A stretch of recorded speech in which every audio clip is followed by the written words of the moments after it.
디모데전서 1장 1절로 2절 말씀입니다. 제가 봉독해 올리도록 하겠습니다. 디모데전서 1장 1절로 2절 말씀. 우리 구주 하나님과 우리의 소망이신 그리스도 예수의 명령을 따라 그리스도 예수의 사도된 바울은 믿음 안에서 참 아들 된 디모데에게 편지하노니, 하나님 아버지와 그리스도 예수 우리 주께로부터 은혜와 긍휼과 평강이 내게 있을지어다. 아멘. 아멘. 이 시간 특성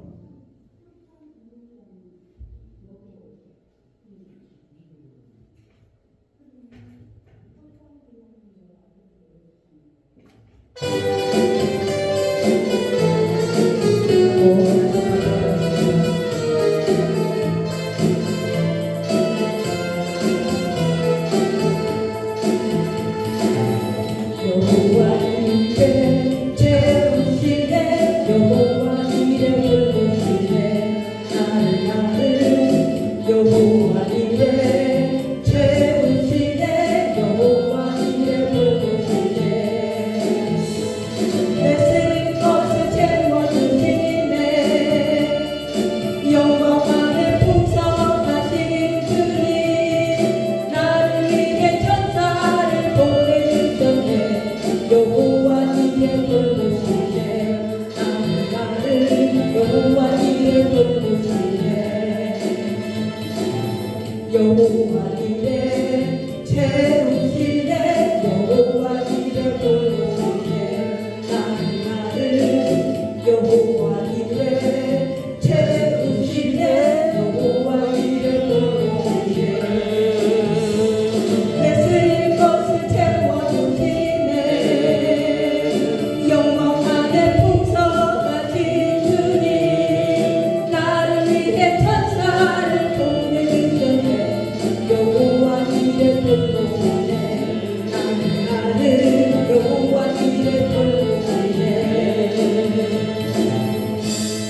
아멘. 이 시간 김영달 목사님께서 은혜로운 직분이란 주제로 말씀 전해 주실 때 하나님의 은혜가 충만하게 부어질 줄 믿습니다. 아멘.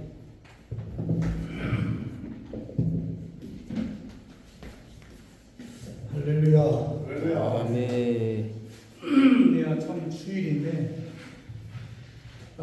오늘 이 주일도 마무리되는 오늘 남은 시간까지라도 하나님의 은혜와 또 성령이 충만하게 되시기를 축원합니다.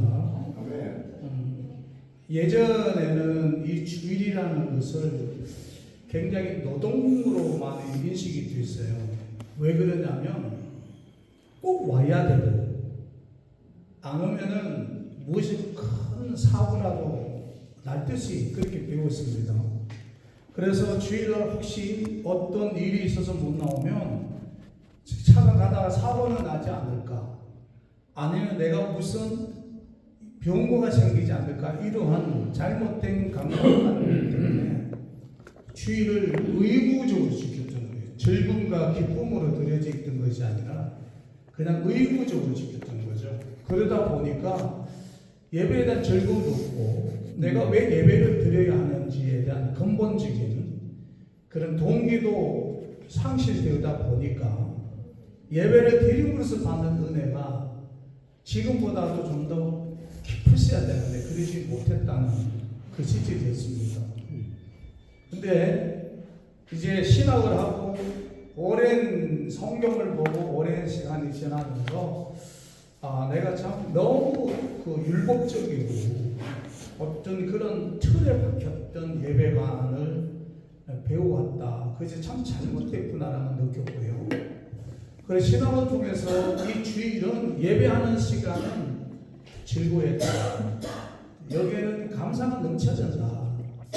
그래서 그걸 오늘 디모데전서에서는 사도 바울이 뭐라고 얘기를 했냐면 본인이 사도가 된 것에 대한 입장을 1절 2절에서 밝혀내요. 거기서 자기는 우리 주 예수, 우리 구주 예수라고, 우리 구주라고 그러죠. 하나님께서 은혜로 일방적으로 우리들을 구원해 주셨다.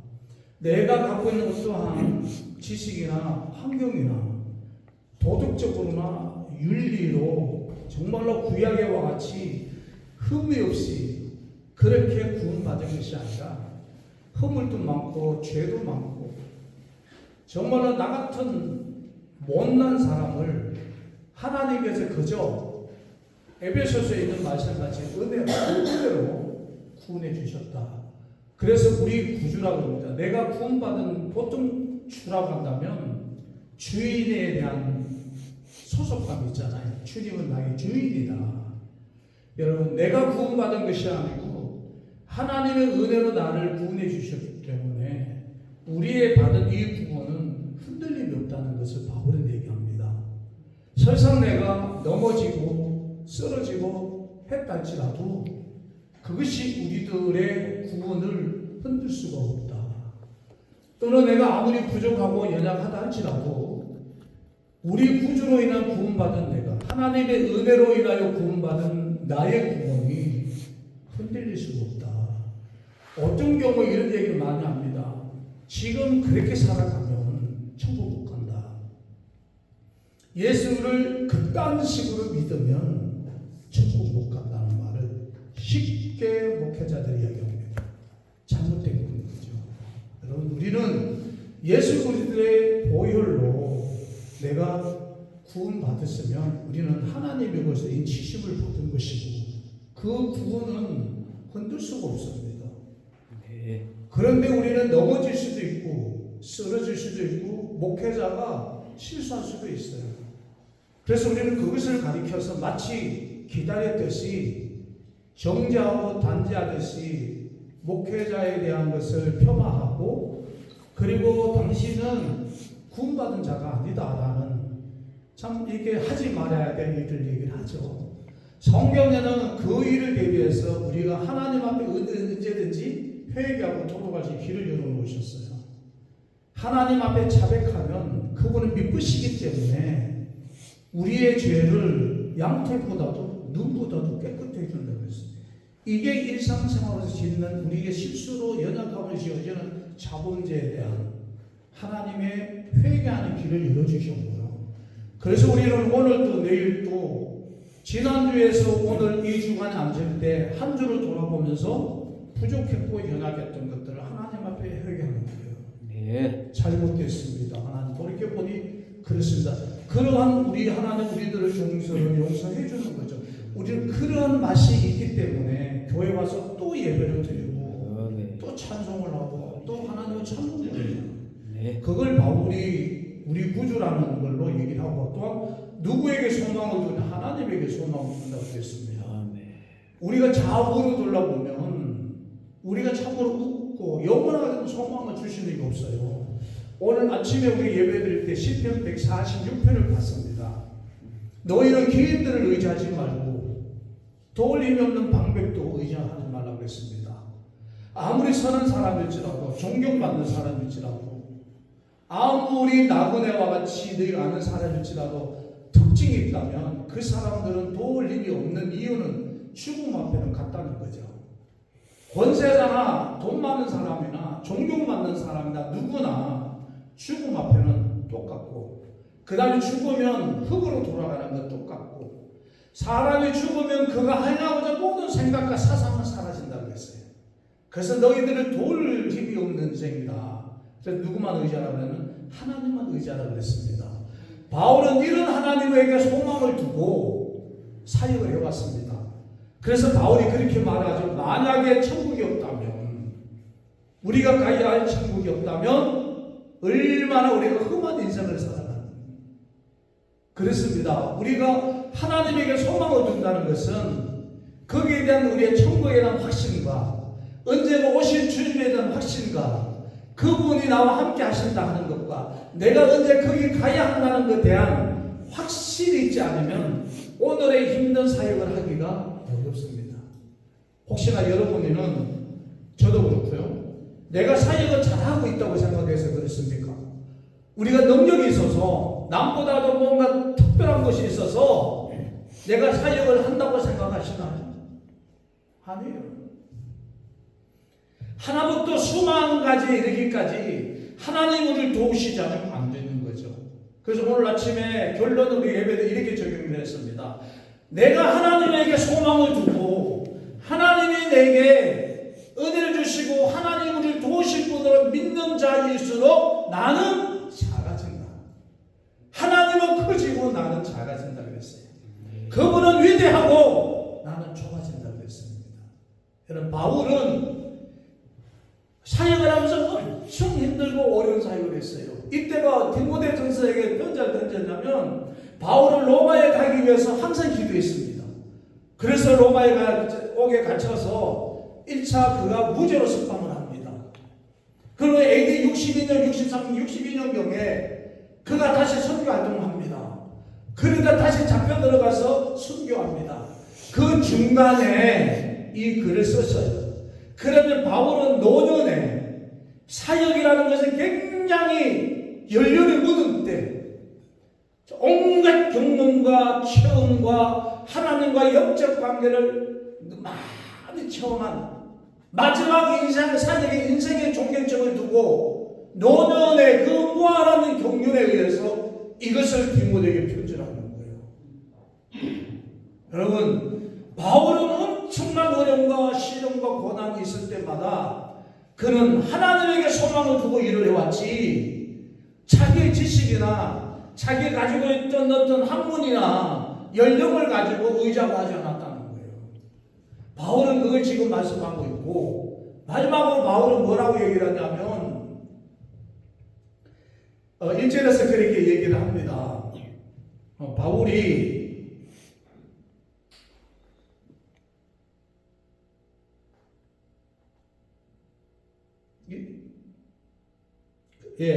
바울은 자기의 사역이 자기 스스로 이루어진 것이 아니라 내가 어떤 기도해서 선택된 것이 아니라 하나님의 명령이었다는 겁니다.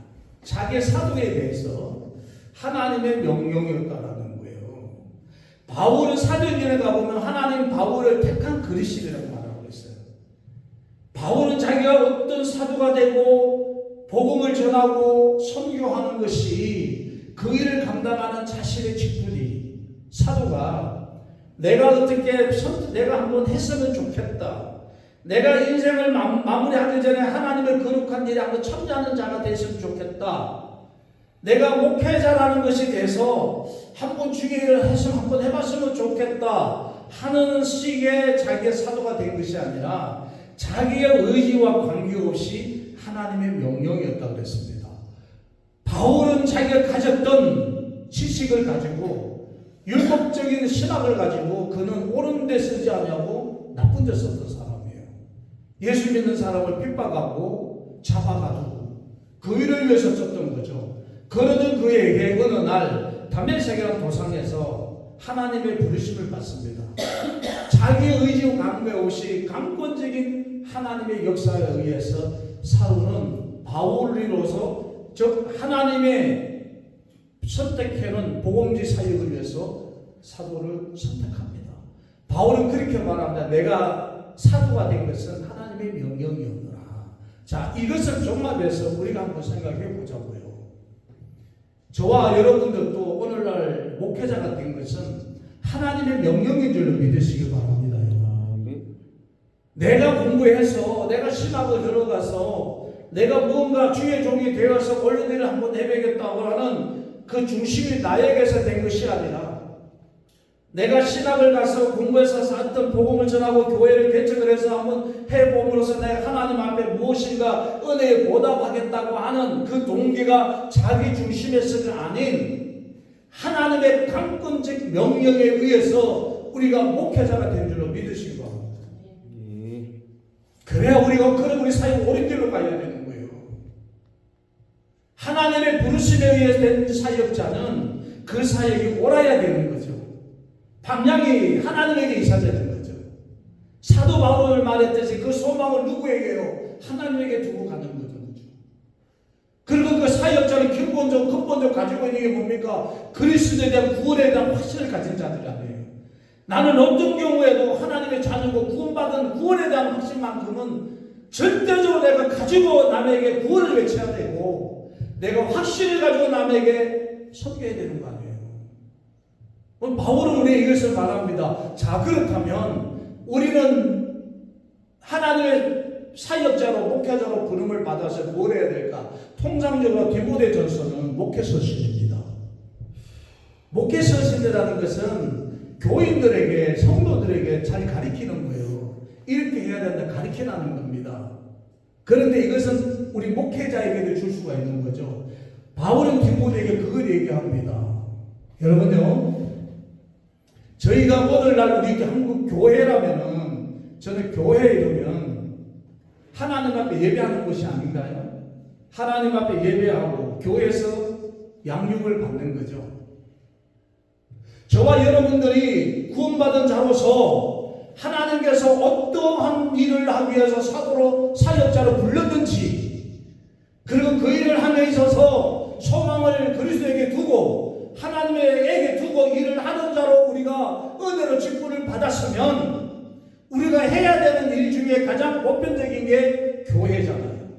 교회를 세워서 복음을 전하고 선교를 하는 거 아니에요. 그래서 이 교회라는 것은 뭘까? 교회는요, 예배하는 곳입니다. 누가? 구원받은 사람들이 모여서 하나님 앞에 신앙적 고백을 하고 찬양을 하고 기도하면서 그 말씀 앞에 나 자신을 쳐서 복종시키는 거죠.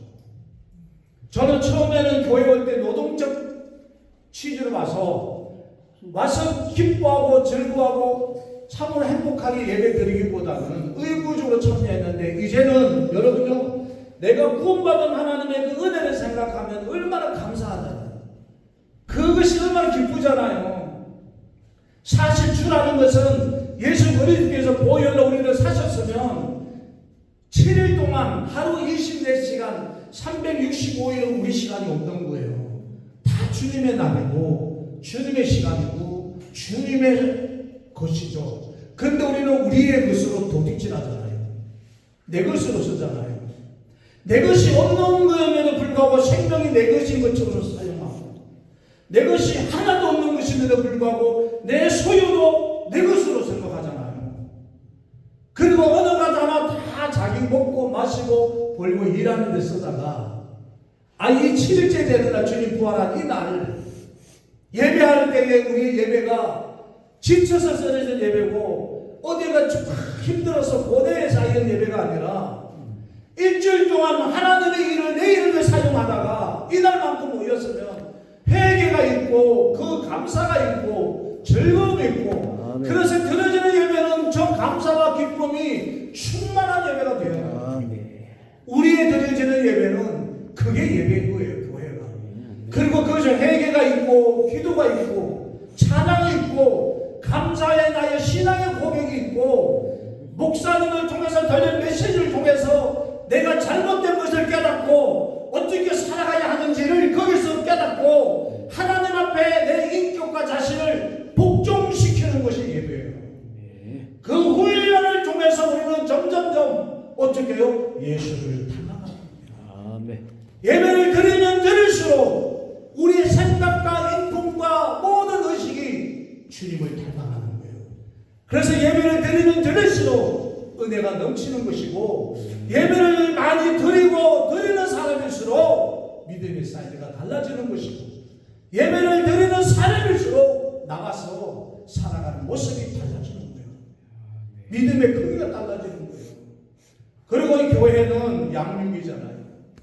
가르치는 것도 있지만 저는 하나님의 말씀을 들음으로써 내가 작은 예수 그리스도로 양육된다고 봐요. 교회와 성도들이 모여서, 우리 목회자들이 모여서 말씀 앞에 그냥 공유하는 것이 아니라 누가 전하든지 간에 그 말씀을 들을 때 내가 부족함을 깨닫고 다시 그것을 내가 성장하고 성숙해져서 오늘보다 내일보다 그 다음 날이 목회자로서 성도로서 세상에 나갔을 때 달라가는 목회에 대한 생각과 삶이 다르다는 거예요. 이게 뭘로 통해 이루어지는 거예요? 예배를 통해 이루어지는 거죠.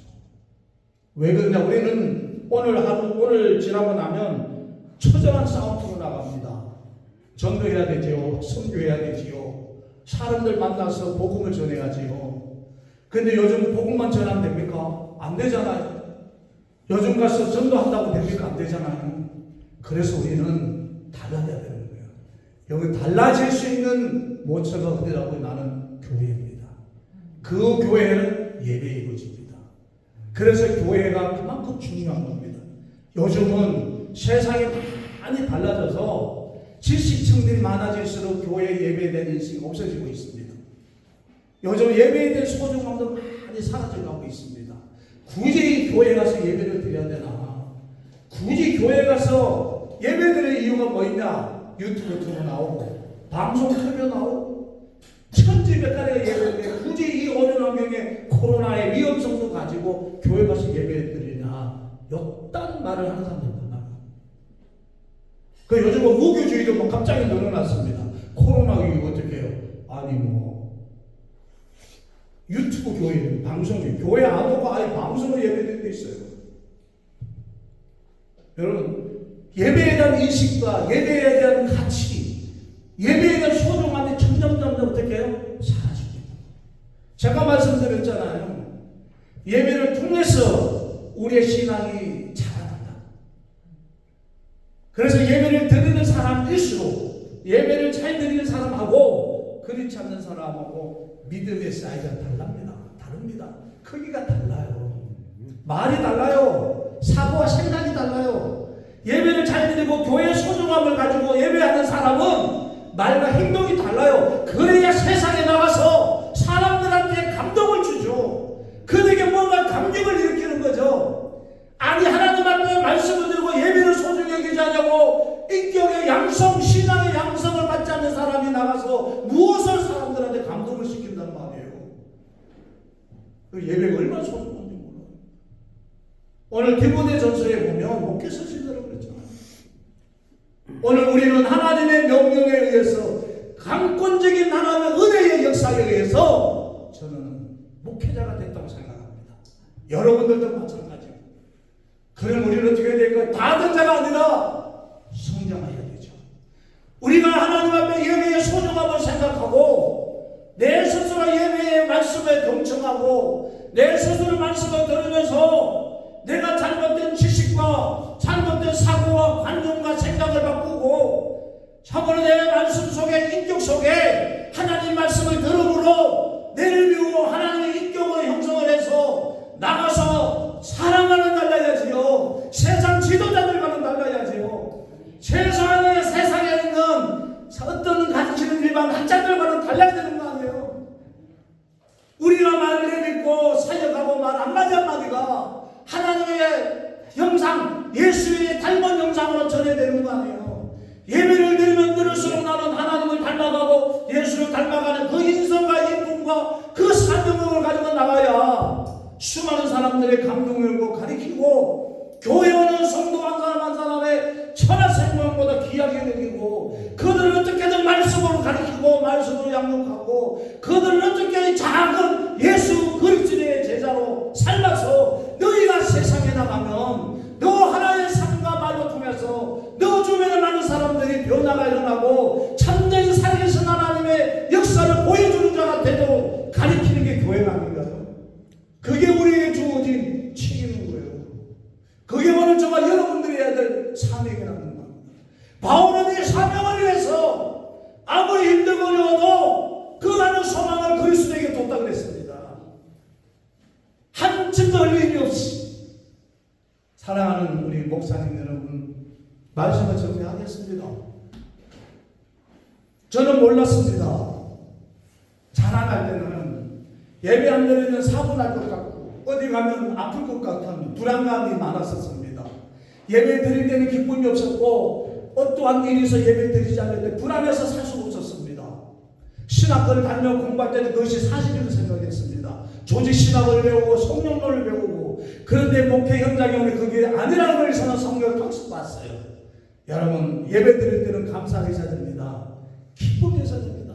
하나님 앞에 예배하는 우리 자신은 예의는 갖춰야 되겠지만 도리는 갖춰야 되겠지만 억압적이고 율법적인 자세로 예배 드리는 거 아니라고 했습니다. 나의 신앙의 고백이 있고 회개가 있고 기도가 있고 찬양이 있고 말씀을 들음으로써 그 예배가 정말 눈물 겪고 기뻐서 감사해서 있는 것이라도 나누고 떼어주고 함께 공유하는 것이 바로 예배의 본질임을 사도행전에서 보여주는 거잖아요. 그렇게 드려지는 거예요. 네. 그렇게 예배를 통해서 말씀도 우리가 배우자고 우리 양육교회에서 어디로 예수를 닮아가는 거예요. 예배를 드리면 들수록 예수를 닮아가는 거예요. 예배를 잘 드리는 사람일수록 하나님을 닮아가는 겁니다. 우리가 그래서 우리 목사님들 누구를 만나더라도 저부터 여러분들 오늘도 하루하루 달라질 때마다 우리의 말과 삶이 달라져야 되는 거 아니에요? 본질이 달라져야 되는 거잖아요. 다음에 감동을 주고 감격을 줘야 되는 거 아니에요? 그리고 우리 한 사람 한 사람 교인들에게 그래서 잘 가르쳐서 당신이 오늘만 예배 드린 자가 아니라 매일 하나님 앞에 예배드리는 예배자의 삶을 살아가면서 당신 수면을 감동의 물길로 채워서 당신으로 인하여 하나님에게 돌아오는 자가 많아지고 당신의 삶을 통해서 집사님, 장로님, 권사님, 성도님의 삶을 통해서 하나님이 살아계시다는 그들에게 보여주는 것이 우리 구원받은 사람들이 해야 될 삶입니다. 우리 모임은 이런 가치, 이러한 무엇인가 목회자를 보면 도전을 받고 목사님을 보면서 내가 깨달아지고 집사님, 선교사님, 목사님을 보면서 우리가 깨달아져서 이 단체에 모이면 무엇인가 나를 수련하게 만들고 깨닫게 만들고 많은 사람들을 바로 세워 옳게 만들어가는 우리의 단체의 모임이 되었으면 합니다. 오늘 좋은 교회도 이 지역을 그렇게 하셔서 교회가 이런 교회도 있었구나 몰랐구나. 지하라서 다 나쁜 것이 아니구나. 지하교회라서 다 그런 교회가 아니구나. 나는 몰랐구나.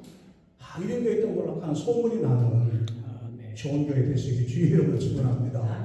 기도하겠습니다. 고마우신 하나님 감사합니다. 오늘 주신 말씀을 잘 생각해서 목사이기 때문에 다 된 것이 아니라 위대하시고 크신 하나님 앞에 나는 작아지고 나를 향하여 뜻이 있어서 부르시고 사역자를 세우시니 내게 주신 그 사명을 위해서 성실하게 감당하기를 원합니다. 내가 하나님의 구원에 어떤 환경에 바뀌지 않고 내게 소망을 두는 것은 세상의 물질이 아니요 세상이 하나님이고 그리하여 내가 사람들을 대할 때나 우리의 교인들을 대할 때나 우리 다문화 목지 복지문화방송 우리 모든 교회가 이 마지막 때에 참으로 하나님의 기뻐하는 참으로 하나님의 영광을 돌려드리는 그 진실과 정직성이 살아있는 교회의 단체가 되게 하여 주시옵소서. 예수님 이름으로 기도하옵나이다. 아멘.